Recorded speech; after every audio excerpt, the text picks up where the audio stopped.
നിലമ്പൂർ വീട്ടിക്കുത്ത് തലശിവൻ പാർവതി ക്ഷേത്രത്തിൽ ശിവരാത്രി ആഘോഷം സംഘടിപ്പിച്ചു. വൈവിധ്യമാർന്ന പരിപാടികളോടുകൂടിയാണ് ശിവരാത്രി ആഘോഷിച്ചത്. രാവിലെ ഗണപതി ഹോമത്തോടെയാണ് ചടങ്ങുകൾക്ക് തുടക്കമായത്. തുടർന്ന് ഉഷപൂജ, ഇളനീർധാര, ജലധാര, പാൽധാര, ഉച്ചപൂജ, ഉമാമഹേശ്വര പൂജ, സർവൈശ്വര്യ പൂജ തുടങ്ങിയവ നടന്നു. വൈകുന്നേരം ദീപാരാധനയ്ക്ക് ശേഷം സാംസ്കാരിക സമ്മേളനം നടന്നു.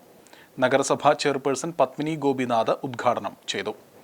തുടർന്ന് മാതൃസമിതിയുടെ തിരുവാതിരകളിയും ടീം പ്രണവാലയ മുമ്മുള്ളി അവതരിപ്പിച്ച കൈകുട്ടിക്കളിയും അരങ്ങേറി. കലാമണ്ഡലം കാർത്തിക് ശങ്കർ ഓട്ടൻതുള്ളൽ അവതരിപ്പിച്ചു. രാത്രി നരസിംഹം നൃത്ത സംഗീത ശില്പവും അരങ്ങേറി. ആഘോഷ പരിപാടികൾക്ക് ക്ഷേത്ര ഭരണസമിതി ഭാരവാഹികൾ നേതൃത്വം നൽകി.